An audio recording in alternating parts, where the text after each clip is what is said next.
সব দুর্নীতিবাজরা এক হয়ে ইঞ্জিনিয়ারিং করে আমাদেরকে হারিয়ে দিয়েছে কয়বার। গগু তুমি দান খাও বারবার, ধরা পড়বা একবার ইনশাআল্লাহ। জনগণের অভিপ্রায় আকাঙ্ক্ষার বিরুদ্ধে মেহরবানি করে অবস্থান নেবেন না। নেলে কি হয়, সম্প্রতি ইতিহাস থেকে সবারই সবক গ্রহণ করা উচিত। অতএব সাফ কথা, তিস্তার ব্যাপারে কোনো ধানাই পানাই বুঝি না। তিস্তা প্রজেক্ট বাস্তবায়ন করতে হবে। বলেছিলাম আমরা নির্বাচিত হলে, আল্লাহ তাআলা সুযোগ দিলে আমরা রংপুর বিভাগকে বানাবো কৃষির রাজধানী। যে বৈষম্য দূর করে বাংলাদেশের পচা রাজনীতিকে বিদায় জানিয়ে নতুন বাংলাদেশ করার জন্য আমাদের সন্তানেরা লড়াই করেছিল। সেই নতুন বাংলাদেশ গড়ার জন্যই সংস্কারের উদ্দেশ্যে গণভোট হয়েছে। বাংলাদেশের একটা জায়গায় শুধু দাঁড়িয়ে বর্তমান প্রধানমন্ত্রী বলেছিলেন ভোট দিবেন দুটো, একটি আমার দলকে আর একটি গণভোটে হা। তিনি প্রথমটা রক্ষা করেছেন, দ্বিতীয়টা তিনি রক্ষা করেন নাই। আজকে আপনাদেরকে কথা দিচ্ছি, আমাদেরকে বিভিন্নভাবে এই গণভোট বাস্তবায়নের দাবি থেকে সরিয়ে নেওয়ার জন্য অনেক কথা বলা হচ্ছে। পরিষ্কার কথা, আমরা জাতির সাথে বেইমানি করতে পারবো না। জাতিকে আমরা কথা দিয়েছি, লড়াই আমরা করে যাব, গণভোট বাস্তবায়নে বাধ্য করব ইনশাআল্লাহ। এর থেকে এক চুল পরিমাণও আমরা সরব না। এই আবু সাইদের রক্তে ভেজা রংপুরে আরেকবার এই অঙ্গীকার ব্যক্ত করে গেলাম। আমাদের দ্বিতীয় কথা, 4 দশকেরও বেশি সময় ধরে ইউসিবি ব্যাংক, যার শরিয়া ভিত্তিক আধুনিক ইসলামী ব্যাংকিং। ইউসিবি ইসলামিক ব্যাংকিং একটি পরিপূর্ণ ইসলামিক ব্যাংকিং ব্যবস্থা। তিস্তা অঞ্চলের মানুষের দুঃখ, আমরা নির্বাচনের আগে বলেছিলাম আমরা নির্বাচিত হয়ে সরকার গঠনের সুযোগ পেলে তিস্তার বালুচরে কুদাল মেরে প্রথমেই বাংলাদেশের উন্নয়নের যাত্রা শুরু করব। দুঃখের বিষয়, তিস্তা নিয়ে বর্তমান সরকারি দল অনেক ভালো ভালো কথা বলছে, আর নির্বাচনের আগে জাগো বাহে তিস্তা বাঁচাও এই আন্দোলন করেছে, কিন্তু তিস্তা নিয়ে এই বাজেটে 10 টাকারও কোনো অ্যালোকেশন নেই। আমরা আর কথার ফুলঝুড়ি শুনতে চাই না, দেখতে চাই না, আমরা বাস্তব পদক্ষেপ দেখতে চাই। এই সরকার যদি ব্যর্থ হয়, আগামীতে ইনশাআল্লাহ আপনাদের সহযোগিতা, দোয়া, ভালোবাসা, সমর্থন, ভোটে নির্বাচিত হয়ে 11 দল সরকার গঠন করে সেই দাবি বাস্তবায়ন করবে ইনশাআল্লাহ। বিস্তীর্ণ এলাকা জুড়ে সীমান্তে সুড়সুড়ি দিচ্ছে প্রতিবেশী ভারত। সরকার মুখে কুলু পেটে বসে আছে। আমরা প্রতিবাদ করছি, জনগণ প্রতিবাদ করছে। শুধু প্রতিবাদ করছে না, প্রতিরোধ করার জন্য বিজিবির সৈনিকদের সাথে সমান তালে জনগণ লড়াই করে যাচ্ছে। আমরা এই সংগ্রামী বীরদেরকে অভিনন্দন জানাই। সরকারের মুখ থেকে এই ব্যাপারে এখন পর্যন্ত একটা শব্দ আসে নাই। কার বয়ে কাকে খুশি করার জন্য? কোন দেশের শাসক আপনারা? বাংলাদেশের জনগণের নাড়ির পালস বোঝার চেষ্টা করুন। জনগণের অভিপ্রায় আকাঙ্ক্ষার বিরুদ্ধে মেহরবানি করে অবস্থান নেবেন না। নেলে কি হয়, সম্প্রতি ইতিহাস থেকে সবারই সবক গ্রহণ করা উচিত। অতএব সাফ কথা, তিস্তার ব্যাপারে কোনো ধানাই পানাই বুঝি না। তিস্তা প্রজেক্ট বাস্তবায়ন করতে হবে। বলেছিলাম আমরা নির্বাচিত হলে, আল্লাহ তাআলা সুযোগ দিলে আমরা রংপুর বিভাগকে বানাবো কৃষির রাজধানী।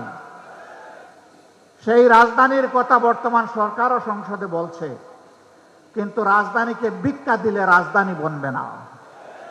রাজধানীকে নিয়ে মহাপরিকল্পনা করতে হবে।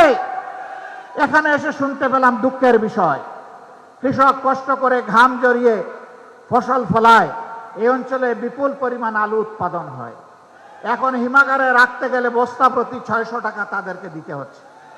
এটা অন্যায়, এটা জুলুম, এটা বন্ধ করতে হবে এবং ন্যায্য দামেই সেখানে রাখার ব্যবস্থা করতে হবে। শুধু এটি নয়, আরো যত জিনিস এখানে উৎপাদন হয় তার ন্যায্য মূল্য প্রাপ্তি কৃষককে নিশ্চিত করতে হবে। সম্মানিত ভাইয়েরা, বাজারে দ্রব্যমূল্যে জনগণ অস্থির। সরকারের হৃদয়গুলা ঢুকে না, কারণ জনগণ তো চাঁদাবাজি করে না, তাদের তো অবৈধ অর্থের উৎস নেই, তারা ঘুষ দুর্নীতির সাথে সম্পৃক্ত নয়।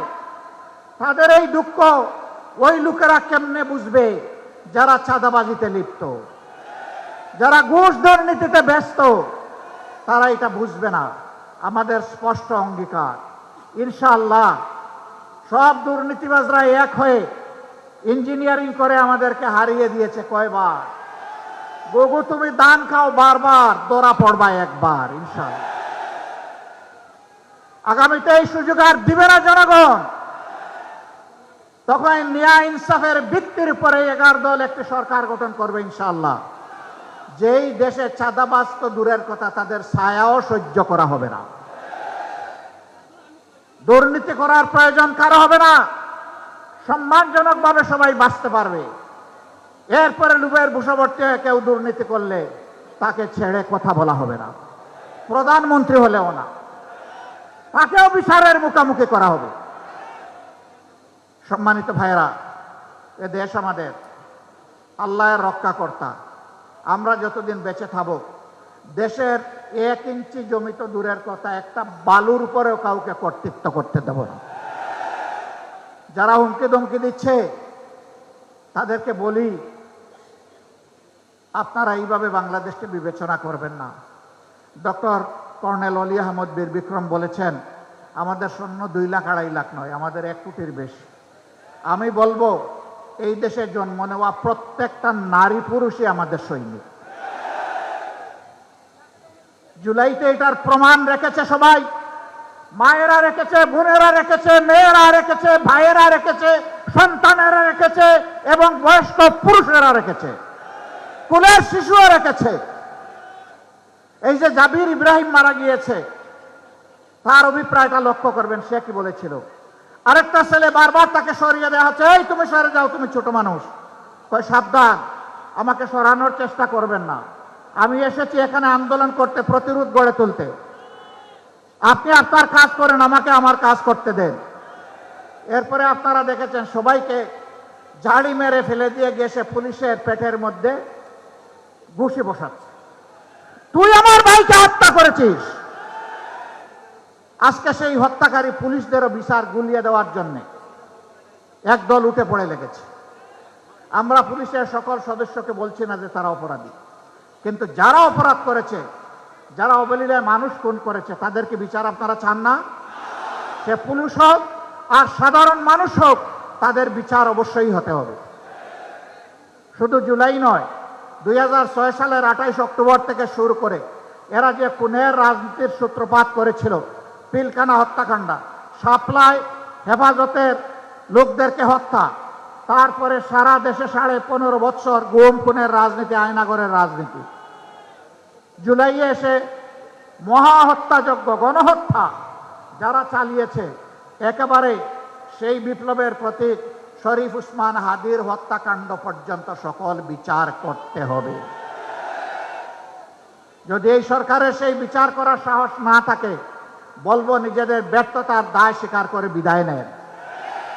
পরবর্তী সরকার এসে সেই বিচার করবে ইনশাআল্লাহ।